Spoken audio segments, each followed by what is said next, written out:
എല്ലാവർക്കും നമസ്കാരം. നമുക്ക് ഇന്നത്തെ പത്രവിശേഷങ്ങൾ നോക്കാം. അതിനു മുമ്പ് എല്ലാവർക്കും നല്ലൊരു ദിവസം ആശംസിക്കുകയാണ്. നമുക്ക് ദേശാഭിമാനി വെച്ച് തുടങ്ങാൻ പോകുന്നു. ഇതാണ് ഇന്ന് പുറത്തിറങ്ങിയ ദേശാഭിമാനി. ഇന്നത്തെ ദേശാഭിമാനിയുടെ പ്രത്യേകത അറിയണമെങ്കിൽ നമ്മൾ ഇന്നലത്തെ ദേശാഭിമാനി ഒന്ന് കാണണം. ഇന്നലെ പുറത്തിറങ്ങിയ ദേശാഭിമാനി പത്രത്തിന്റെ ഒന്നാം പുറമാണിത്. ഞാൻ ഇന്നലത്തെ മറ്റു പത്രങ്ങൾ കൂടി കാണിക്കുക കേട്ടോ. ഇന്നലത്തെ ദേശാഭിമാനിയുടെ തലക്കെട്ട് കുംഭമേളയിൽ ദുരന്തം 40 മരണം എന്നുള്ളതായിരുന്നു. ഇന്നലെ ദേശാഭിമാനി കൊടുത്ത മെയിൻ തലക്കെട്ട് എന്ന് പറയുന്നത്, മെയിൻ ഹെഡിങ് എന്ന് പറയുന്നത് കുംഭമേളയിൽ ദുരന്തം 40 മരണം എന്നായിരുന്നു. ഇന്നലെ പുറത്തിറങ്ങിയ ദേശാഭിമാനി അല്ലാത്ത മലയാള പത്രങ്ങളൊന്നും 40 മരണം എന്നല്ല കൊടുത്തത്. നമുക്കൊന്ന് കാണാം. ഇന്നലെ പുറത്തിറങ്ങിയ ഇത് ഇന്നലത്തെ മാധ്യമമാണ്. മാധ്യമം പറയുന്നത് തിക്കിയെത്തിയ ദുരന്തം, മഹാകുംഭമേളക്കിടെ തിക്കും തിരക്കും 30 മരണം എന്നാണ് മാധ്യമം പോലും കൊടുത്തത്. ഞാൻ എന്തുകൊണ്ട് മാധ്യമം പോലും എന്ന് പറയുന്നത് എന്തുകൊണ്ടാണ് എന്ന് നിങ്ങൾക്ക് കുറച്ച് കഴിഞ്ഞാൽ മനസ്സിലാവും. അപ്പൊ മാധ്യമത്തിൽ ഇങ്ങനെയായിരുന്നു തലക്കെട്ട്. ഇനി മലയാള മനോരമ എടുക്കാം. മലയാള മനോരമയുടെ തലക്കെട്ട് എന്ന് പറയുന്നത് ഇതാ, കുംഭമേളയിൽ തിക്കും തിരക്കും 30 മരണം. മലയാള മനോരമക്കും ഇന്നലെ 30 മരണമാണ്. ഇത് ഇന്നത്തെ മാതൃഭൂമിയാണ്. കുംഭമേളക്കിടെ തിക്കും തിരക്കും 30 മരണം. മാതൃഭൂമിയിലും 30 മരണമാണ്. കേരളകൗമുദിയിൽ ആ വാർത്ത താഴെയാണ്. കുംഭമേളയിൽ തിക്കും തിരക്കും 30 മരണം, 60 പേർക്ക് പരിക്ക്. മാതൃഭൂമിക്ക് 30 മരണം, മനോരമക്ക് 30 മരണം, മാധ്യമത്തിനും 30 മരണം. പക്ഷെ നമ്മുടെ സഖാക്കന്മാരുടെ പത്രത്തിന് കുംഭമേളയിൽ ദുരന്തം 40 മരണം എന്നുള്ളതാണ്. ഇതാണ് ദേശാഭിമാനിയുടെ ദുഷ്ടലാക്ക് എന്ന് പറയുന്നത്. ദേശാഭിമാനി പത്രം എത്രമാത്രം ഹൈന്ദവ വിരുദ്ധമാണ് എന്ന് ദയവായി നിങ്ങളൊന്ന് മനസ്സിലാക്കണം. ഞാൻ പ്രധാനമായി ഇന്നത്തെ വീഡിയോ ചെയ്യുന്നത്, ഇന്നത്തെ പത്രവിശേഷത്തിന്റെ ഒരു 4-5 വീഡിയോയിൽ ആദ്യത്തെ വീഡിയോ ആണിത്. ഈ വീഡിയോയിൽ ഞാൻ പറയാൻ ഉദ്ദേശിക്കുന്നത് ദേശാഭിമാനി പത്രം എത്രമാത്രം ഹൈന്ദവ വിരുദ്ധമാണ്. എന്താണ് ദേശാഭിമാനിക്ക് ഹിന്ദുക്കളോട്, ഹൈന്ദവ വിശ്വാസികളോട് എന്തിനാണ് ഇത്രമാത്രം ദേഷ്യം? എനിക്ക് മനസ്സിലാകുന്നില്ല യഥാർത്ഥത്തിൽ. കാരണം കുംഭമേള നടക്കുകയാണ്. കുംഭമേള ഈ മാസം ഇന്ന് ജനുവരി 31 ആണല്ലോ. ജനുവരി മാസം 13-ാം തീയതിയാണ് കുംഭമേള ആരംഭിക്കുന്നത്. പ്രയാഗ്രാജിൽ 144 വർഷങ്ങൾക്ക് ശേഷം, അല്ലെങ്കിൽ ഓരോ 144 വർഷങ്ങൾക്ക് ശേഷവും നടക്കുന്ന ഹൈന്ദവരുടെ, അല്ലെങ്കിൽ പ്രത്യേകിച്ചും ഭാരതത്തിലെ ഹൈന്ദവരുടെ ഏറ്റവും വലിയ തീർത്ഥാടനമാണ് ഈ മഹാകുംഭമേള എന്ന് പറയുന്നത്. ലോകത്ത് തന്നെ ഇത്രമാത്രം വിശ്വാസികൾ ഒത്തുകൂടുന്ന മറ്റൊരു ആഘോഷം, മറ്റൊരു തീർത്ഥാടനം ഇല്ല എന്ന് തന്നെ നമുക്ക് പറയേണ്ടി വരും. കാരണം ഏതാണ്ട് ഒരു 40 കോടി 50 കോടിയോളം ആളുകൾ, 40 കോടിക്ക് പുറമെ ആളുകൾ അതായത് ജനുവരി മാസം 13-ാം തീയതി തുടങ്ങിയ കുംഭമേള അവസാനിക്കുന്നത് ഫെബ്രുവരി മാസം 26-ാം തീയതിയാണ്. ഫെബ്രുവരി മാസം 26-ന്, അടുത്ത മാസം 26-ന് എന്ന് പറഞ്ഞാൽ ഏതാണ്ട് ഒരു 1.5 മാസം നീണ്ടു നിൽക്കുന്ന ഈ മഹാകുംഭമേളയില് പ്രതിദിനം ഓരോ ദിവസവും ഏതാണ്ട് 1 കോടിയിലേറെ ആൾക്കാരാണ് അവിടെ എത്തിച്ചേരുന്നത്. യോഗി ആദിത്യനാഥ് എന്ന് പറയുന്ന UP-യിലെ മുഖ്യമന്ത്രി ഏറ്റവും അതീവ സുരക്ഷാ സന്നാഹങ്ങളോടെ, ഏറ്റവും വിപുലമായ സജ്ജീകരണങ്ങളോടെ നടത്തുന്ന, ലോകമാകെ ശ്രദ്ധിക്കുന്ന ഒരു മഹാസംഭവമാണ് ഈ മഹാകുംഭമേള എന്ന് പറയുന്നത്. പക്ഷെ നമ്മുടെ മലയാള പത്രങ്ങൾക്ക് അതൊരു വാർത്തയല്ല.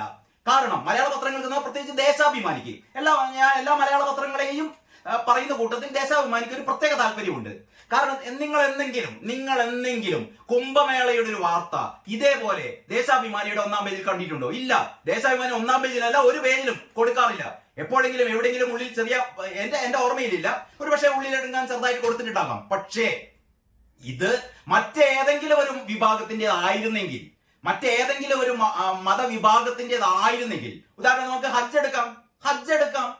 ഓരോ വർഷവും നടക്കുന്ന ഹജ്ജ് തീർത്ഥാടന വാർത്തകൾ എങ്ങനെയാണ് ദേശാഭിമാനി കൊടുക്കാറുള്ളത്? നിങ്ങളൊന്ന് പരിശോധിച്ചാൽ മതി. ഹജ്ജ് തീർത്ഥാടനം, ഓരോ വർഷവും കൊടുക്കുന്ന ഹജ്ജ് തീർത്ഥാടനത്തിൽ പങ്കെടുക്കുന്ന തീർത്ഥാടകരുടെ എത്രയോ ഇരട്ടി കോടികൾ പങ്കെടുക്കുന്ന ഹൈന്ദവ വിശ്വാസികളുടെ വിവിധ സന്യാസി മഠങ്ങളിൽ നിന്നുള്ള, അവിടെ നടക്കുന്ന ആ തീർത്ഥാടനത്തിൽ, അവിടെ ആ പുണ്യനദിയിൽ ഒരു മുങ്ങി നിവരാൻ വേണ്ടിയിട്ട് പോകുന്ന കോടിക്കണക്കിന് ആളുകൾ. അങ്ങനെയുള്ള ഒരു തീർത്ഥാടന വാർത്ത ഒരിക്കലും നമ്മുടെ മനോരമ, മാതൃഭൂമി, എല്ലാ മലയാള പത്രങ്ങളും ഒരിക്കലും പ്രാധാന്യത്തിൽ കൊടുക്കാറില്ല. പക്ഷെ ഇന്നലെ ഒരു ദുരന്തം ഉണ്ടായപ്പോൾ ദേശാഭിമാനി എന്ന് പറയുന്ന കഴുകൻ കണ്ണുള്ള കഴുകന്മാർ നടത്തുന്ന പത്രം, അങ്ങനെ വേണം പറയാൻ, ഇതല്ലാതെ എന്താ പറയേണ്ടത്? 40 മരണം ഇവർക്ക് എവിടെ നിന്നാണ് കിട്ടിയത്? 40 മരണം. ഞാൻ ചോദിക്കട്ടെ, ഈ പത്രം തയ്യാറാക്കിയ കൊഞ്ഞാണന്മാരുണ്ടല്ലോ, ദേശാഭിമാനി സഖാക്കൾ, ഇവർക്ക് എവിടെ നിന്നാണ്? മനോരമക്ക് 30 മരണം, മാതൃഭൂമിക്ക് 30 മരണം, നമ്മുടെ കേരള കൗമുദിക്ക് 30 മരണം, മാധ്യമത്തിന് 30 മരണം. ഈ സഖാക്കന്മാരുടെ പത്രത്തിന് മാത്രം 40 മരണം. എന്നിട്ട് കൊടുക്കുകയാണല്ലോ. പ്രത്യേക ലേഖകന്റെ വാർത്തയാണ്, ഇയാൾ മാത്രമാണ് പോയി കണ്ടത് ഈ 40 മരണം എന്നുള്ളത്. എന്ന് പറഞ്ഞാൽ ദേശാഭിമാനി ആഗ്രഹിക്കുന്നു ഈ പ്രയാഗ്രാജിൽ നടക്കുന്ന കുംഭമേളയിൽ 1000ങ്ങൾ മരിക്കണം. ഇവരെന്നിട്ട് 40 മരണം, ഒരു 10 കൂടി കിടക്കട്ടെ. സാധാരണ വലിയ ദുരന്തങ്ങളൊക്കെ സംഭവിക്കുമ്പോൾ പിറ്റേന്ന് കാലത്താവുമ്പോഴത്തേക്ക് മരണസംഖ്യ കൂടാറുണ്ട്. ഞാൻ അതുകൊണ്ടാണ് നിങ്ങൾക്ക് ഇന്നത്തെ പത്രം ആദ്യം കാണിച്ചത്.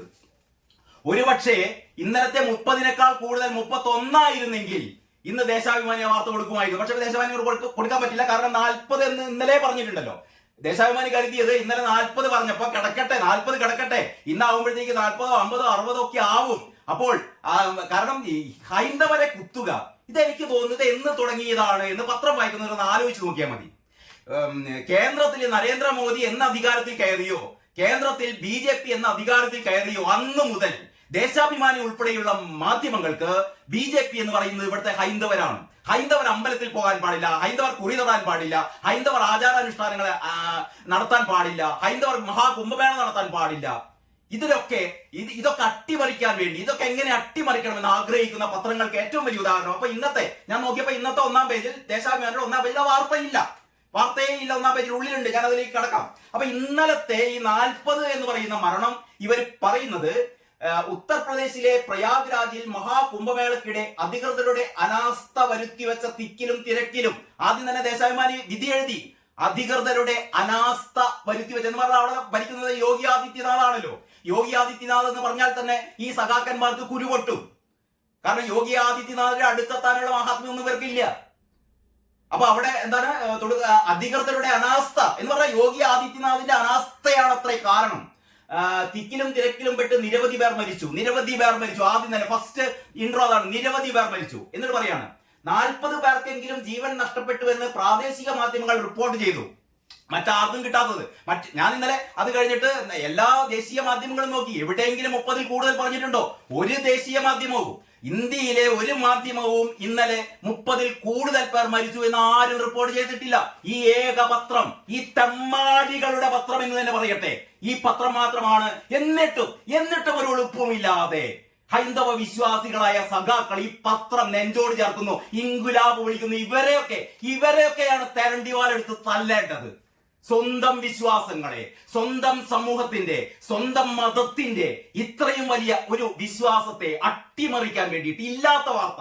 30 പേർ മരിച്ച ആ ദാരുണമായ സംഭവം, അത് കഴുകൻ കണ്ണുകളോടെ ഇവരെയൊക്കെ മാപ്രകൾ എന്ന് കഴിഞ്ഞ ദിവസം ഏതൊരു സോഷ്യൽ മീഡിയ പ്ലാറ്റ്ഫോം കണ്ടു, ശപ്രകൾ എന്ന് വിളിക്കുന്ന പറയുന്നത്, ശവം തിന്നുന്ന മാധ്യമ പ്രവർത്തകർ. ദേശാഭിമാനി എന്ന് പറയുന്ന ശവം തിന്നുന്ന മാധ്യമ പ്രവർത്തകർ ശപ്രകൾ. ദേശാഭിമാനി സാധാരണ സഖാക്കൾ, മറ്റു പത്രങ്ങളിലെ പ്രവർത്തകരൊക്കെ മാപ്രകൾ എന്നാണല്ലോ. മാപ്ര എന്ന് പറയുന്ന ടേം തന്നെ ഉണ്ടാക്കിയത് സഖാക്കന്മാരാണ്. ഈ സഖാക്കന്മാർ നടത്തുന്ന ഈ പത്രം നടത്തുന്നത് മാപ്രകളല്ല, ശപ്രകളാണ് എന്ന് ഇന്നലെ ഒരു സോഷ്യൽ മീഡിയ പ്ലാറ്റ്ഫോമിൽ പറഞ്ഞത് ഞാൻ ആവർത്തിക്കുകയാണ്, ഞാൻ കടമെടുക്കുകയാണ്. ശവം തിന്നുന്ന പത്രപ്രവർത്തകർ, ഇല്ലാത്ത മരണം. 30 പേർ മരിച്ചിട്ടും അത് 40 പെരുപ്പിക്കുന്ന ദേശാഭിമാനിയുടെ പച്ച നുണ, അതായിരുന്നു ഇന്നലെ നാം കണ്ടത്.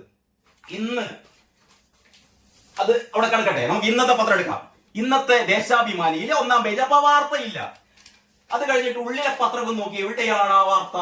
ബാക്കി എന്തായാലും അതിന്റെ ഒരു ഫോളോ അപ്പ് കാണല്ലോ. അതാ 7-ാം പേജ്. ദേശാഭിമാനി പത്രത്തിന്റെ 7-ാം പേജിൽ കരയുന്ന ഒരു സ്ത്രീയുടെ പടമടക്കം. ഹെഡിങ് നോക്കൂ, പ്രതിക്കൂട്ടിൽ ആദിത്യനാഥ്. പ്രതിക്കൂട്ടിൽ ഇന്നലെ കുംഭമേള, അതായത് കഴിഞ്ഞ ദിവസം ഇന്നലെ ഇറങ്ങിയ പത്രത്തിൽ 30 പേർ മരിച്ച പ്രയാഗ്രാജിലെ ആ മൗനി അമാവാസി എന്ന് പറയുന്ന ആ ദിവസം, ഇന്നലെ മെനയാന്ന് ഈ ദുരന്തമുണ്ടായ ദിവസം. സാധാരണ 1 കോടി 1.5 കോടി ആൾക്കാരാണ് പ്രയാഗ്രാജിൽ എത്തുക. കഴിഞ്ഞ ദിവസം അവിടെ എത്തിയത് ഏതാണ്ട് 10 കോടി ആൾക്കാരാണ്. ഒരു 6-7.5 കോടി എന്നൊക്കെയാണ് ഔദ്യോഗിക കണക്ക്. ഒരു 10 കോടി തീർത്ഥാടകരെങ്കിലും എത്തിയിട്ടുണ്ടാവും കരുതുന്നു. നിങ്ങളൊന്ന് ആലോചിക്കണം, 10 കോടി തീർത്ഥാടകരെത്തുന്ന ഒരു തീർത്ഥാടന മഹാസംഗമം എന്ന് പറയുന്നത് ലോകത്ത് എവിടെ ഉണ്ടാവും? ഇത്തരം ഈ വലിയ ജനക്കൂട്ടം പങ്കെടുക്കുന്ന എത്ര സുരക്ഷാ സംവിധാനങ്ങൾ ഒരുക്കിയാലും അവിടെയൊക്കെ ഇത്തരത്തിലുള്ള അപകടങ്ങൾ സ്വാഭാവികമാണ്, നമുക്കറിയാം. ഞാനൊരു കാര്യം നിങ്ങളുടെ ശ്രദ്ധയിൽ ഓർമ്മപ്പെടുത്തുകയാണ്. ഈ പറയുന്ന ലോകത്തിലെ ഏറ്റവും വലിയ തീർത്ഥാടന മഹാമഹത്തിൽ കഴിഞ്ഞ ദിവസം 30 പേർ മരിക്കാനിടയായി. എങ്ങനെ മരിച്ചു എന്നൊക്കെ ഞാൻ വഴിയെ പറയുന്നുണ്ട് കേട്ടോ, അതിലേക്ക് ഞാൻ വരാം. നിങ്ങളൊന്ന് ഓർമ്മിക്കണം, 1990 വേണമെങ്കിൽ ഓൺലൈൻ നിങ്ങളുടെ ഗൂഗിൾ സെർച്ച് ചെയ്യുക. 1990 ഹജ്ജ് തീർത്ഥാടനം നടക്കുമ്പോൾ മെക്കയിലെ ഒരു തുരങ്കത്തിലൂടെ പോകുന്ന തീർത്ഥാടകർ തിക്കും തള്ളുമുണ്ടായിട്ട് 1464 പേരാണ് മരിച്ചത്. ഓർമ്മിക്കണം, മെക്കയിൽ ഹജ്ജ് തീർത്ഥാടനത്തിനിടെ 1464 പേർ 1990 മരിച്ചിരുന്നു. 2005 അവിടെ ഈ പിശാചിനെ കല്ലെറിയൽ ചടങ്ങിൽ തിക്കും തിരക്കും ഉണ്ടായിട്ട് മരിച്ചത് 564 പേരാണ്. അന്നൊന്നും ഈ വാർത്ത കൊടുക്കുമ്പോഴൊന്നും ഇത് സൗദി രാജാവിന്റെ എന്താ പറയാ അനാസ്ഥയാണ് എന്നോ സൗദി ഭരണകൂടത്തിന്റെ അനാസ്ഥയാണ് എന്നൊന്നും ഈ പറയുന്ന ശപ്രകൾ എഴുതിയിട്ടില്ല. പക്ഷെ ഇന്ന് എഴുതി നോക്കൂ, പ്രതിക്കൂട്ടിൽ ആദിത്യനാഥ്, അതായത് ഈ മഹാസംഗമ വേദിയിൽ 30 പേർ മരണമടഞ്ഞ ആ സംഭവത്തിന് ദേശാഭിമാനി പറയാണ് പ്രതിക്കൂട്ടിൽ ആദിത്യനാഥ് യോഗി ആദിത്യനാഥ് ആണത്രേ പ്രതിക്കൂട്ടിൽ.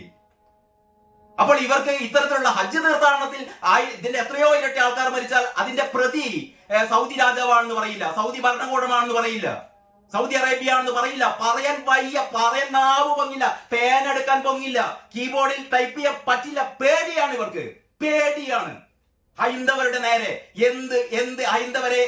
എന്ത് തെമ്മാടിത്തവും ഹൈന്ദവർക്ക് നേരെ നടത്താം. കാരണം മണ്ടന്മാരാണ്, ഹൈന്ദവ ജനത എന്ന് പറയുന്ന മണ്ടന്മാരാണ്. ഇത് എഴുതിയ പത്രം പിന്നെയും തൊക്കിൽ പിടിച്ച് ഡയറിക്കുള്ളിൽ വെച്ച് കൊണ്ടു നടക്കും ഞങ്ങളുടെ സഖാക്കന്മാരുടെ പത്രം എന്നുള്ളത്.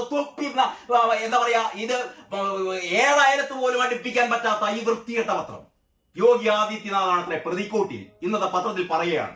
എന്നിട്ട് വാർത്ത എങ്ങനെയാണ്? കുന്നുകുന്നായി കിടക്കുന്ന വസ്ത്രങ്ങളും ചെരുപ്പുകളും മണ്ണുമാന്തി ഉപയോഗിച്ച് നീക്കി അത്രേ. കുന്നുകുന്നായി കിടക്കുന്ന വസ്ത്രങ്ങളും ചെരുപ്പുകളും ഉറ്റവരെ തേടി 100 കണക്കിന് ആളുകൾ. ഒരു വാർത്ത എങ്ങനെ പൊലിപ്പിക്കാം, എങ്ങനെ ഹൈന്ദവ വിശ്വാസത്തെ കുത്തി നോവിക്കാം. ഇതൊക്കെ വായിക്കുമ്പോൾ ഇവരുടെ വിചാരം എന്ന് പറഞ്ഞാൽ മറ്റേ വിഭാഗത്തിന്റെ വോട്ട് കൊണ്ട് പോരുന്നാണ്. മുസ്ലിം വിഭാഗത്തിന്റെ വോട്ട് പോരും എന്ന് പറയുന്ന ഒരു വിശ്വാസത്തിന്റെ പേരിലാണ് ഹൈന്ദവരെങ്ങനെ കുത്തുന്നത്. ഓരോ കുത്തലിനും ഹൈന്ദവന്റെ നെഞ്ചത്ത് ഓരോ കുത്തുമ്പോൾ ഈ മുസ്ലിം മതവിശ്വാസികൾ ഒന്നാകെ ഞങ്ങളുടെ വോട്ട് പെട്ടിയിൽ കുത്തുമെന്ന് പറയുന്ന ഇവരുടെ ഒരു മൂഢവിശ്വാസം, അത് തെറ്റാണ് എന്ന് ഈ തെരഞ്ഞെടുപ്പുകൾ ഓരോന്നും തെളിയിച്ചിട്ടും ഈ ശപ്രകൾക്ക് അത് മനസ്സിലാകുന്നില്ല. എന്നിട്ട് എഴുതുകയാണ്, ഉത്തർപ്രദേശിലെ പ്രയാഗ്രാജിൽ മഹാകുംഭമേളക്കിടെ നിരവധി പേർ കൊല്ലപ്പെട്ടതിന് പിന്നിൽ ഇന്നലെ 40 പേർ എന്ന് പറഞ്ഞു. ഇന്നലെ 40 പേർ എന്ന് പറഞ്ഞാൽ പച്ച കള്ളം എഴുതിയിട്ട് ഇന്ന് പറയാണല്ലോ നിരവധി പേർ കൊല്ലപ്പെട്ടതിന് പിന്നിൽ സംഘാടനത്തിലുണ്ടായ ഗുരുതര പാളിച്ചയാണത്രേ. ഈ ഏതാണ്ട് 10 കോടി ജനങ്ങൾ പങ്കെടുക്കുന്ന ഈ തീർത്ഥാടനത്തില് ഒരു അനിഷ്ട സംഭവം ഉണ്ടായി. 30 പേർ മരണമടഞ്ഞു. അതെങ്ങനെയാണ് സംഭവിച്ചത്? മലയാള പത്രങ്ങൾ ഒന്നും കൊടുക്കില്ല, ദേശാഭിമാനി കൊടുക്കില്ല, മലയാള മനോരമ കൊടുക്കില്ല, മാതൃഭൂമി ഹൈന്ദവ വിശ്വാസികളുടെ പത്രമാണെന്നൊക്കെ പറയുന്നു. ചന്ദ്രേട്ടനാണ് അതിന്റെ സാരഥി എന്നൊക്കെ പറയുന്നു. PV ചന്ദ്രേട്ടൻ ക്ഷമിക്കണം. പക്ഷേ ഹിന്ദു വിരുദ്ധ വാർത്തകൾ കൊടുക്കാൻ ദേശാഭിമാനിക്കൊപ്പം മത്സരിക്കുകയാണ് ഇവിടുത്തെ മലയാള മനോരമയും മാതൃഭൂമിയും മാധ്യമവും. കേരളകൗമുദി മാത്രമാണ് അതിൽ നിന്ന് ഒരല്പം പിന്നോട്ട് നിൽക്കുന്നത്. ഞാൻ കേരളകൗമുദി നിങ്ങൾക്ക് കാണിച്ചു തരാം. കേരളകൗമുദി കുറെ സത്യങ്ങൾ കേരളകൗമുദി എഴുതിയിട്ടുണ്ട്. ഇന്നലെ ദേശീയ ടെലിവിഷൻ ചാനലുകൾ ഏറ്റവും പ്രധാനം അർണബ് ഗോസ്വാമിയുടെ റിപ്പബ്ലിക് ചാനൽ ഇന്നലെ അവിടെ ചില വീഡിയോ ദൃശ്യങ്ങൾ കാണിച്ചിരുന്നു കഴിഞ്ഞ ദിവസം. അതായത് പ്രയാഗ്രാജിൽ എങ്ങനെയാണ് ഈ അനിഷ്ട സംഭവം ഉണ്ടായത്? സ്വാഭാവികമായി ഉണ്ടായ ഒരു തിരക്കാണോ? കാരണം അല്ല എന്ന് വിചാരിക്കാൻ ഒരുപാട് കാരണങ്ങളുണ്ട്. കഴിഞ്ഞ 13-ാം തീയതി മുതൽ ജനുവരി മാസം 13-ാം തീയതി മുതൽ കോടികൾ ഒഴുകുകയാണ് പ്രയാഗ്രാജിലേക്ക്. അന്നൊന്നുമില്ലാത്ത ഈ ഒരു ദുരന്തം ഇന്നലെ ഈ മൗനി അമാവാസി ദിനമായ ഈ സ്നാനഘട്ടത്തിൽ മുങ്ങിത്താഴേണ്ട ആ ദിവസമായ കഴിഞ്ഞ ദിവസം എങ്ങനെ സംഭവിച്ചു? എങ്ങനെയാണ് തിക്കും തിരക്കും ഉണ്ടായത്? അവിടെ ആയിരക്കണക്കിന് സുരക്ഷാ ക്യാമറകള്, ആയിരക്കണക്കിന് സുരക്ഷാ ഉദ്യോഗസ്ഥന്മാർ, മഫ്റ്റീനും അല്ലാതെയുമുള്ള RPF സംഘം, ആയിരക്കണക്കിന് RPF അണിനിരത്തിയിട്ടുണ്ട്. അത്രയും വലിയ സുരക്ഷാ സന്നാഹമാണ് അവിടെ ഏർപ്പെടുത്തിയത്. എവിടെ എങ്ങനെയാണ് ഈ തിക്കും തിരക്കും ഉണ്ടായത്? ഈ ചില ദേശീയ മാധ്യമങ്ങൾ കാണിക്കുന്നത് അവിടുത്തെ ഇന്ന് മലയാളത്തിൽ ഞാൻ നോക്കിക്കഴിഞ്ഞപ്പോ എന്റെ സുഹൃത്തായ വടയാർ സുനിലൊക്കെ സാന്നിധ്യം വഹിക്കുന്ന ABC ചാനലുണ്ട്. സോഷ്യൽ മീഡിയയിൽ ഏറ്റവും എന്താ പറയാ ഏറ്റവും പ്രമുഖമായ social media platform ABC channel. അവര് കാണിച്ചിരുന്നു, അർണാബ് ഗോസ്വാമിയുടെ ചാനലിൽ കാണിച്ചിരുന്നു. ഞാൻ നേരത്തെ പറഞ്ഞു, ഇവരൊക്കെ കാണിച്ച ഏറ്റവും പ്രധാനപ്പെട്ട സംഭവം എന്ന് പറഞ്ഞാൽ ഒരു 10 അംഗ സംഘം അവിടെ എത്തിയിരുന്നു എന്ന് പറഞ്ഞാൽ പ്രയാഗ്രാജിലെ കുംഭമേള അട്ടിമറിക്കാൻ വേണ്ടിയിട്ട് ഒരു 10 അംഗ സംഘം അവിടെ എത്തിച്ചേരുകയുണ്ടായി. ചുവന്ന കൊടികളുമായി 10 അംഗ സംഘം. ആ ചുവന്ന കൊടികളിൽ അരിവാൾ ചുറ്റിയ നക്ഷത്രം ഉണ്ടായിരുന്നോ എന്നാണ് യോഗി ആദിത്യനാഥ് ഇനി പരിശോധിക്കാൻ വേണ്ടി പോകുന്നത്. കാരണം മൂന്നംഗ ജുഡീഷ്യൽ കമ്മീഷനെ നിയമിച്ചിട്ടുണ്ട്. ഈ ദുരന്തം എങ്ങനെ സംഭവിച്ചു എന്നറിയാൻ വേണ്ടിയിട്ട് യോഗി ആദിത്യനാഥ് 3 അംഗ ജുഡീഷ്യൽ അന്വേഷണ കമ്മീഷനെ നിയമിച്ചിരിക്കുകയാണ്. 1 മാസത്തിനകം ഇവർ ഇതിന്റെ റിപ്പോർട്ട് കൊടുക്കുമെന്നാണ് പറയുന്നത്. നമുക്ക് കാത്തിരുന്ന് കാണാം എന്താണ് സംഭവിച്ചതെന്ന്. അവിടെ ആയിരക്കണക്കിന് CCTV ക്യാമറകളുണ്ട്. ഓരോ ചലനവും ഒപ്പിയെടുക്കാനുള്ള ക്യാമറ കണ്ണുകൾ ഉണ്ടായിരുന്നു. ആരാണ് അവിടെ തിക്കും തിരക്കും സൃഷ്ടിച്ചത്? ഒരു 10 അംഗ സംഘം അവിടെ മനഃപൂർവ്വം തിക്കും തിരക്കും ഉണ്ടാക്കി ചുവന്ന കൊടികളുമായി എത്തിയവരായിരുന്നു. ഇത് ഞാൻ പറയുന്നതല്ല, ദേശീയ മാധ്യമങ്ങളിൽ ഇന്നലെ പ്രക്ഷേപണം ചെയ്ത വീഡിയോ ക്ലിപ്പിങ്ങുകളുണ്ട്. അവിടുത്തെ ഗ്രാമീണരായ ആൾക്കാർ പറയുന്നു, തീർത്ഥാടകർ പറയുന്നു, സ്ത്രീകൾ ഉൾപ്പെടെ പറയുന്നു. എന്നിട്ട് അവരിൽ ഒരാൾ ബെൽറ്റൂരി അടിച്ചു അത്രേ. നിങ്ങളൊന്ന് ആലോചിച്ച് നോക്കണം. ആയിരക്കണക്കിന് തീർത്ഥാടകർ കൂടി നിൽക്കുന്ന ആ സ്ഥലത്ത്. കാരണം ഈ സ്നാനഘട്ടിന്റെ തൊട്ടു മുമ്പ് തീരത്ത് ആയിരക്കണക്കിന് ആൾക്കാർ കിടന്നുറങ്ങുകയാണ് ആ പ്രത്യേക മുഹൂർത്തത്തിന് വേണ്ടിയിട്ട്, ഈ നദിയിൽ മുങ്ങിത്താഴാൻ വേണ്ടിയിട്ട്.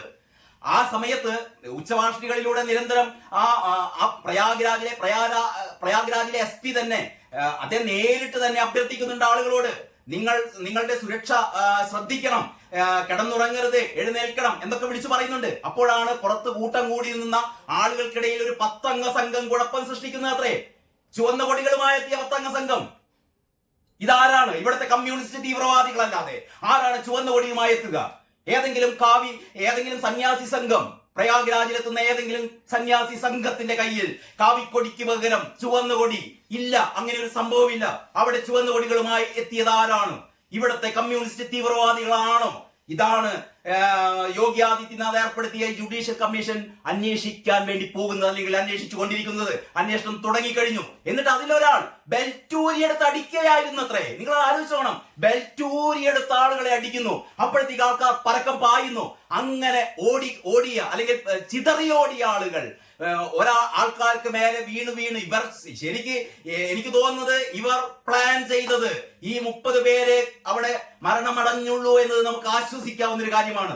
യഥാർത്ഥത്തിൽ ഇത്തരത്തിലുള്ള അക്രമി സംഘം പ്ലാൻ ചെയ്തത് ആയിരക്കണക്കിന് ആളുകളുടെ കൂട്ടക്കൊലയായിരുന്നു. ഇതാ വരാൻ പോകുന്ന ദിവസങ്ങൾ നമുക്ക് കാണാം. ഈ ജുഡീഷ്യൽ അന്വേഷണ കമ്മീഷൻ കൃത്യമായി അന്വേഷിക്കുകയാണെങ്കിൽ വരാൻ പോകുന്ന എത്ര ആയിരങ്ങളെ അവിടെ കൂട്ടക്കൊല ചെയ്യാൻ, നദിയിലെ ആൾക്കാർ ഒന്നിച്ച് നദിയിലേക്ക് വീഴുന്ന നദിയിലൂടെ ഒഴുകിപ്പോകുന്ന ഒരു മഹാദുരന്തം ഉണ്ടാക്കാൻ വേണ്ടിയിട്ട് ആരാണ് അവിടെ എത്തിച്ചേർന്ന ഈ 10 അംഗ സംഘം? ആരാണ് ബെൽറ്റൂരി അടിച്ചത്? എന്തായിരുന്നു ഇവരുടെ ഉദ്ദേശം? ഇവർ എവിടെ നിന്നാണ്, ഏത് സംസ്ഥാനത്ത് നിന്നാണ് ഇവർ പുറപ്പെട്ടത്? ആരാണ് ഇവർക്ക് പിന്നിൽ? ഏതെങ്കിലും അന്താരാഷ്ട്ര ഇസ്ലാമിക തീവ്രവാദികളാണോ? അതല്ലെങ്കിൽ കമ്മ്യൂണിസ്റ്റ് തീവ്രവാദികളാണോ? ഇതൊക്കെ അന്വേഷിക്കേണ്ടതല്ലേ? ഇതൊക്കെയാണ് അന്വേഷിക്കാൻ വേണ്ടിയിട്ട് ജുഡീഷ്യൽ കമ്മീഷൻ പോകുന്നത്.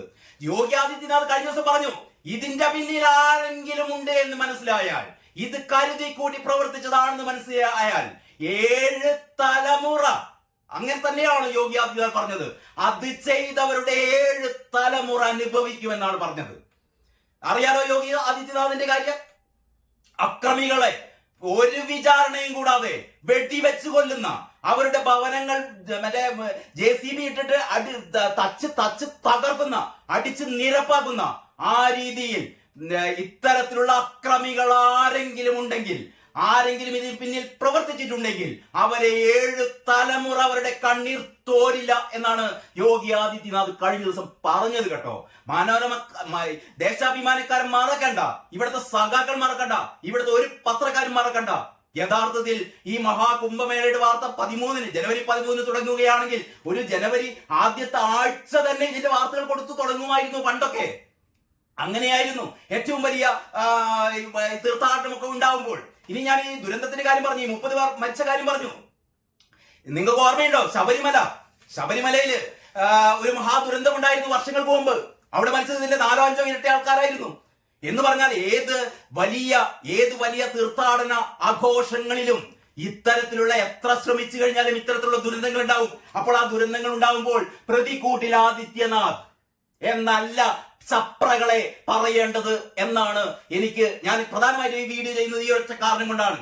ഇതാ ദേശാഭിമാനിക്കാരന്റെ ഹൈന്ദവ ജനതയുടെ നെഞ്ചത്ത് കയറിയിട്ട് നെഞ്ചത്ത് കടാറയിറക്കുന്ന രീതിയിലുള്ള പത്രപ്രവർത്തനം. എന്നിട്ടും ഒരു എളുപ്പമില്ലാതെ ഇവിടുത്തെ ഞാൻ ഇവിടെ എന്താ പറയാ വർഗീയത പറയല്ല, വർഗീയത പറയുന്നതാണ് എന്ന് നിങ്ങൾക്ക് തോന്നുന്നുണ്ടെങ്കിൽ അങ്ങനെ കണക്കാക്കിക്കോ, ഒരു പുല്ലുമില്ല. ഇതാണ് വർഗീയതെങ്കിൽ ഇത് വർഗീയതയെ കണക്കൂട്ടിക്കോ.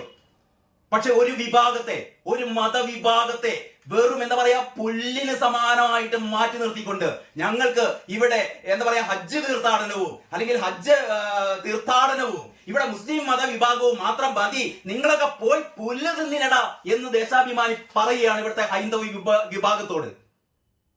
ഇല്ലാത്ത മരണസംഖ്യ 30 പേർ മരിച്ചിട്ട് 40 പേർ ഇവർ ആഗ്രഹിക്കുകയാണ് ഈ 40 പേർ വരെ 40,000 പേർ മരിച്ചെങ്കിൽ അത്ര നന്നായിരുന്നു എന്ന് ഈ ശവം തിന്നുന്ന കഴുകന്മാർ ആഗ്രഹിച്ചിട്ടുണ്ടാകും. അപ്പോൾ ഇവിടെ പ്രയാഗ്രാജിൽ നടന്ന ഏറ്റവും വലിയൊരു അട്ടിമറി നമുക്ക് കാത്തിരിക്കാം. ജുഡീഷ്യൽ കമ്മീഷന്റെ റിസൾട്ട് വരട്ടെ. എന്താണ് അവിടെ സംഭവിച്ചതെന്ന് അറിയാനുള്ള ആകാംക്ഷ നമുക്ക് ഓരോരുത്തർക്കും ഉണ്ട്. വെറുതെ ഒരു തിക്കും തിരക്കും ഉണ്ടാക്കിയതല്ല, ഇത് മനഃപൂർവ്വം ആരോ തിക്കും തിരക്കും ഉണ്ടാക്കിയതാണ് ഹൈന്ദവ ജനവിഭാഗത്തിന്റെ മനസ്സിൽ തീ കോരിയിടാൻ വേണ്ടിയിട്ട്. അല്ലാതെ ഇത്തരത്തിലുള്ള ഒരു വലിയൊരു ഒരു തീർത്ഥാടനം നടക്കുമ്പോൾ 30 പേർ മരിച്ചു എന്നുള്ളത് ഏത് മരണവും നമുക്ക് സങ്കടകരമായ കാര്യമാണ്. പക്ഷേ എന്തൊക്കെ മുൻകരുതലുകൾ എടുത്തു കഴിഞ്ഞാൽ ഞാനതാ പറഞ്ഞത് നേരത്തെ, ഈ ഹജ്ജ് തീർത്ഥാടന വേളയിൽ 1500 പേർ മരിച്ചതും അതിന്റെ ഏതാനും വർഷങ്ങൾ കഴിഞ്ഞിട്ട് വീണ്ടും ഒരു 500-ലധികം പേർ മരിച്ചതും ഇതൊന്നും ഞാൻ ഇവരുടെ ഒരു ശ്രദ്ധക്കുറവ് എന്നല്ല പറയുന്നത്. ഇത്തരത്തിലുള്ള നിരവധിയായ തീർത്ഥാടകർ ഒരുമിച്ച് വരുമ്പോൾ ഇത്തരത്തിലുള്ള ദുരന്തങ്ങൾ ഉണ്ടാകാറുണ്ട്. പക്ഷെ ഇവിടെ പ്രയാഗ്രാജിൽ മാത്രമാണ് ദുരന്തം. ഇതൊരു ഹൈന്ദവ തീർത്ഥാടനം ആയതുകൊണ്ട് മാത്രമാണ് ദുരന്തം. അവിടെ ഭരിക്കുന്നത് പിണറായി വിജയനായിരുന്നുവെങ്കിൽ ദുരന്തം ഉണ്ടാകില്ലായിരുന്നു. അവിടെ ഭരിക്കുന്നത് സ്റ്റാലിൻ ആയിരുന്നെങ്കിൽ ദുരന്തം ഉണ്ടാകില്ലായിരുന്നു. അവിടെ ഭരിക്കുന്നത് കെജ്രിവാൾ ആയിരുന്നെങ്കിൽ ദുരന്തം ഉണ്ടാവില്ലായിരുന്നു. അവിടെ ഭരിക്കുന്നത് മമതാ ബാനർജി ആണെങ്കിൽ ദുരന്തം ഉണ്ടാവില്ലായിരുന്നു. ഇത് നരേന്ദ്രമോദിയും അതല്ലെങ്കിൽ യോഗി ആദിത്യനാഥും ഒക്കെയാണ് ഭരിക്കുന്നത് എന്നുള്ളത് കൊണ്ട് അവിടെ ദുരന്തമുണ്ടായി. അതിനുള്ള പ്രതികൂട്ടിൽ ആദിത്യനാഥാണെന്ന് ഒരു എളുപ്പം മാനമില്ലാതെ തലക്കെട്ട് കൊടുക്കുന്ന ഈ രീതിയിലുള്ള പത്രപ്രവർത്തനം. ഇനി ഇന്നിറങ്ങിയ മറ്റ് പത്രങ്ങൾ ഇന്നലെ കേരള കൗമുദി മാത്രമാണ് ഒരല്പമെങ്കിലും, കാരണം കുംഭമേളയിൽ തിക്കും തിരക്കും 30 മരണം 60 പേർക്ക് പരിക്ക് ആഘോഷിക്കാതെ വാർത്ത കൊടുത്ത ഏക പത്രം കേരള കൗമുദി മാത്രമാണ്. അതുകൊണ്ട് തന്നെ കേരള കൗമുദിയുടെ ഇന്ന് കേരള കൗമുദി മലയാള മനോരമയിലൊന്നും അതിന്റെ ബാക്കി ഇന്നത്തെ മലയാള മനോരമയാണ്. ഇന്നത്തെ മലയാള മനോരമയിലൊന്നും അതിന്റെ ഒരു തുടർച്ച എന്നുള്ള രീതിയിൽ 30 മരണത്തെക്കാൾ കൂടുതൽ മരണം സംഭവിച്ചോ എന്നുള്ള കാര്യങ്ങളൊന്നും ഇന്നത്തെ മലയാള മനോരമയിൽ പ്രധാനപ്പെട്ട പേജുകളിലൊന്നും കാണാനില്ല. മാതൃഭൂമി കൊടുത്തിട്ടേ ഇല്ല. വേദന മാധ്യമത്തിന് മാത്രമാണ്. മാധ്യമം ദേശാഭിമാനിയെ പോലെ തന്നെ ഒരു ഹൈന്ദവ വിരുദ്ധ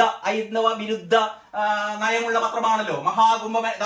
മാധ്യമത്തിന്റെ 7-ാം പേജിൽ മഹാകുംഭമേളക്കിടെ ദുരന്തം, മരണം എത്ര എന്നാണ് മാധ്യമം ചോദിക്കുന്നത്. മഹാകുംഭമേളക്കിടെ ദുരന്തം, മരണം എത്ര? 30 എന്ന് ആവർത്തിച്ച് UP സർക്കാർ. ബന്ധുക്കളെ കാണാനില്ലെന്ന് പരാതി, 58 മൃതദേഹങ്ങൾ മോർച്ചറിയിൽ കണ്ടെന്ന് ഏതൊരു പ്രാദേശിക ചാനൽ പറയുന്നത്ര അവിടെ 58 മൃതദേഹങ്ങൾ ഒരു മോർച്ചറിയിൽ കണ്ടു എന്ന്. അതാണ് പൊക്കിപ്പിടിച്ചുകൊണ്ടുവന്നത് മാധ്യമം. ഇത് ഹജ്ജ് തീർത്ഥാടന വേളയിലാണെങ്കിൽ മാധ്യമം ഇങ്ങനെ പറയില്ലല്ലോ. എന്താ പറയാ, മരണ സർട്ടിഫിക്കറ്റ് നൽകിയില്ലെന്ന് ബംഗാളി കുടുംബങ്ങൾ എന്നൊക്കെ പറഞ്ഞിട്ട് 58 മൃതദേഹങ്ങൾ ആശുപത്രി മോർച്ചയിൽ കണ്ടു എന്ന് 4 PM ന്യൂസ് നിങ്ങൾ ആരും കേട്ടിട്ടുണ്ടോ? 4 PM news network channel report ചെയ്തു. ദേശീയ മാധ്യമങ്ങൾ മുഴുവൻ, അന്താരാഷ്ട്ര മാധ്യമങ്ങൾ മുഴുവൻ റിപ്പോർട്ട് ചെയ്തതാണ്. അപ്പോഴാണ് 4 PM ന്യൂസ് എന്ന് പറയുന്ന ഏതോ ഒരു പന്ന ന്യൂസ് ചാനൽ അവിടെ 58 മരണം അവിടെ സംഭവിച്ചു എന്ന് നമ്മുടെ മാധ്യമം കൊടുത്തത്. ദേശാഭിമാനിയുടെ മൂട്ട് കെട്ടാൻ വേണ്ടിയിട്ട് വേറൊരു പത്രം മാധ്യമം. ഞാൻ മാധ്യമത്തെ ഇങ്ങനെയൊക്കെ കുറ്റപ്പെടുത്തുകയാണെങ്കിലും മാധ്യമവും വാർത്തകൾ സമഗ്രമായി കൊടുക്കുന്ന പത്രം തന്നെയാണ്. ഇവർക്ക് ഇവരുടെ അജണ്ടകളുടെ ഭാഗമായിട്ട്, ഇവരുടെ ഒരു മുസ്ലിം പ്രീണന അജണ്ടയുടെ ഭാഗമായിട്ട് ഇങ്ങനെ പറയുന്നു എന്ന് മാത്രമേ ഉള്ളൂ. അതുകൊണ്ട് ദേശാഭിമാനിയെ കല്ലെറിയുന്ന പോലെ മാധ്യമത്തെ കല്ലെറിയേണ്ട. കാരണം ഇവർ ആദ്യം തന്നെ ഞങ്ങളുടെ നയം പ്രഖ്യാപിച്ചതാണ്. ദേശാഭിമാനി അങ്ങനെയല്ലല്ലോ. ഇതാ ഇന്നത്തെ കേരളകൗമുദി പത്രമാണ്. ഇന്നത്തെ കേരളകൗമുദി പത്രത്തില് ഈ വാർത്തയല്ല, കേരളകൗമുദിയുടെ എഡിറ്റോറിയലാണ് വായിക്കേണ്ടത്. കേരളകൗമുദിയുടെ എഡിറ്റോറിയലിൽ കുംഭമേളയ്ക്ക് കരിനിഴൽ പടർത്തിയ ദുരന്തം എന്നൊരു എഡിറ്റോറിയലാണ് കേരളകൗമുദിയുടെ രണ്ടാമത്തെ എഡിറ്റോറിയൽ. കുംഭമേളയ്ക്ക് കരിനിഴൽ പടർത്തിയ ദുരന്തം. അതില് കേരളകൗമുദി വളരെ വ്യക്തമായിട്ട് പറയുന്നു, ചരിത്രത്തിലേക്ക് തിരിഞ്ഞു നോക്കുമ്പോൾ ഇതുപോലുള്ള തീർത്ഥാടക സംഗമങ്ങളിൽ അനേകം പേരുടെ ജീവനെടുത്ത വലിയ ദുരന്തങ്ങൾ ധാരാളം നടന്നിട്ടുള്ളതായി കാണാം. ഇതാദ്യമായിട്ടല്ല, ഇതൊരു ചെറിയ ദുരന്തമാണ് കമ്പയർ ചെയ്യുമ്പോൾ. കുംഭമേളയിൽ തന്നെ നൂറ്റാണ്ടിന് മുമ്പ് 800-ലധികം പേർ തിരക്കിൽപ്പെട്ട് മരണമടഞ്ഞ സംഭവം ഉണ്ടായിട്ടുണ്ട്. വിവിധ സംസ്ഥാനങ്ങളിൽ തീർത്ഥാടനവുമായി ബന്ധപ്പെട്ടുണ്ടായ തിക്കിലും തിരക്കിലും ആയിരക്കണക്കിന് ആളുകളുടെ ജീവൻ നഷ്ടപ്പെട്ടിട്ടുണ്ട്. നമ്മുടെ സംസ്ഥാനത്ത് 2011 ശബരിമലയിലെ പുല്ലുമേട്ടിൽ മകരജ്യോതി ദർശിക്കാൻ തടിച്ചുകൂടിയവർക്കിടയിലുണ്ടായ തിരക്കിൽ 104 പേർക്കാണ് മരണം സംഭവിച്ചത്. അപ്പോൾ ഈ മകരജ്യോതി കാണാൻ ഉണ്ടായ തിക്കിലും തിരക്കിലും ഇടയിൽ 104 പേർ കേരളത്തിൽ തന്നെ മരിച്ചിരുന്നു കേട്ടോ. കാരണം ഓർമ്മകൾ വേണം. ഇനി ഭക്തരുടെ വൻ സംഗമങ്ങൾ ഉണ്ടാകുന്നിടത്തെല്ലാം പഴുതടച്ച സുരക്ഷാ സന്നാഹങ്ങളുടെ ആവശ്യമാണ് ഇത്തരം ദുരന്തങ്ങൾ ഓർമ്മിപ്പിക്കുന്നത്. മഹാകുംഭമേള മഹാസംഭവമാക്കാൻ അഹോരാത്രം പാടുപെടുന്ന UP സർക്കാരും ലക്ഷക്കണക്കിന് ഉദ്യോഗസ്ഥരും ചൊവ്വാഴ്ച വരെ കാര്യങ്ങൾ അതീവ കാര്യക്ഷമതയോടെ കൊണ്ടുപോയതാണ്. കുംഭമേള കലക്കാൻ വിധ്വംസക ശക്തികൾ പ്രവർത്തിക്കുന്നുണ്ടെന്ന് ഇതിനിടയിൽ കിംവദന്തികൾ പരന്നതാണ്. കേരളകൗമുദി ഇങ്ങനെ വളഞ്ഞ വഴിക്ക് ഞാൻ നേരത്തെ പറഞ്ഞ കാര്യങ്ങൾ തന്നെയാണ് കേരളകൗമുദി എഡിറ്റോറിയൽ പറയുന്നത്. ഇങ്ങനെയാണ് പറയുന്നത്, കുംഭമേള കലക്കാൻ വിധ്വംസക ശക്തികൾ പ്രവർത്തിക്കുന്നുണ്ട് എന്ന് ഇതിനിടയിൽ കിംവദന്തികൾ പരന്നതാണ്. കിംവദന്തികളല്ല, ഞാൻ നേരത്തെ പറഞ്ഞത്. ഇത് പറയുന്ന വീഡിയോ ക്ലിപ്പിങ്ങുകൾ വളരെ വ്യക്തമായ അവിടുത്തെ ഗ്രാമീണരായ തീർത്ഥാടകര്, അവിടുത്തെ സ്ത്രീകള് ഒക്കെ വിളിച്ചു പറയുന്നതാണ് നമ്മൾ കേട്ടത്. ഏതായാലും കുംഭമേളയ്ക്ക് കരിനിഴൽ വീഴ്ത്തി മൗനി അമാവാസി പുണ്യദിനത്തിൽ തന്നെ ദുരന്തമുണ്ടാവുകയും ചെയ്തു. എന്താണ് അന്ന് പ്രയാഗ്രാജിലെ തീർത്ഥഘട്ടത്തിൽ യഥാർത്ഥത്തിൽ സംഭവിച്ചതെന്നറിയാൻ ജുഡീഷ്യൽ കമ്മീഷന്റെ അന്വേഷണം പൂർത്തിയാകും വരെ കാത്തിരിക്കണം. കേരളകൗമുദിയും പറയുന്നു, എന്താണ് യഥാർത്ഥത്തിൽ അവിടെ സംഭവിച്ചത് എന്നറിയാൻ ജുഡീഷ്യൽ കമ്മീഷന്റെ അന്വേഷണം വരെ കാത്തിരിക്കണമെന്ന് ചങ്കുറപ്പോടെ കേരളകൗമുദി പറയുന്നു. മറ്റൊരു പത്രവും പറയുന്നില്ല. കേരളകൗമുദിക്കും അറിയാം അവിടെ എന്തോ സംഭവിച്ചിട്ടുണ്ട്, അവിടെ എന്തോ തരത്തിലുള്ള ഒരു വിധ്വംസക പ്രവർത്തനം അവിടെ സംഭവിച്ചിട്ടുണ്ട് എന്ന് ഈ കേരളകൗമുദിയുടെ എഡിറ്റോറിയലിൽ കേരളകൗമുദി പറഞ്ഞു വെക്കുന്നുണ്ട്.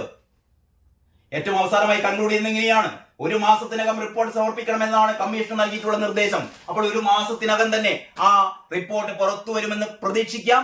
അങ്ങനെ പുറത്തു വന്നു കഴിഞ്ഞാൽ എന്തൊക്കെയാണ് സംഭവിക്കാൻ പോകുന്നത് എന്ന് നമുക്ക് കാത്തിരുന്ന് കാണാം. ബാക്കിയുള്ള വിശേഷങ്ങൾ നമുക്ക് അടുത്ത വീഡിയോയിൽ കാണാം. ഏതായാലും എല്ലാവർക്കും നന്ദി, നമസ്കാരം.